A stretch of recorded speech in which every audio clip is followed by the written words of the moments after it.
আজ আমি বানাবো ম্যাগি একদম কম সময়ে স্বাস্থ্যকরভাবে কীভাবে বানানো যায়। তো আমি এটাই তোমাদের সাথে এখন শেয়ার করবো। তো হ্যালো বন্ধুরা, অনুরাধা রান্নাঘরে আবারও তোমাদের ওয়েলকাম। তো আমি আজকে বানিয়ে নেব স্বাস্থ্যকর ম্যাগি কম সময়ে।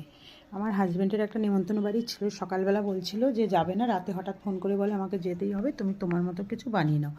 কী বানাই ভাবতেই হঠাৎ মনে হলো কেন না আমি একটু ম্যাগি বানিয়ে নিই। তো আমি সেটাই তোমাদের সাথে শেয়ার করবো। আমি সাধারণত এখানে যা সব সবজি দিয়েছি সেটা কেউ দেয় না, কিন্তু আমার কাছে ভালো লাগে। এটা কিন্তু খুব সুস্বাদু হয়, তোমরা বানিয়ে খেয়ে দেখবে। তো আমি এর জন্য নিয়েছি একটু সিম কুচি করে নিয়েছি, আর একটু নিয়েছি বিনস, একটু আলু কুচি। আমি ফ্রাই প্যানে একটু সাদা তেল নামমাত্র নেই বললেই চলে, যাতে তলায় না লেগে যায়, ওই জন্য তেলটা দিয়েছিলাম। তো এতে আমি ওই সবজিটা নেড়ে দিয়ে দিয়েছিলাম একটা ছোটো সাইজের টমেটো কুচি আর চেরা কাঁচা লঙ্কা।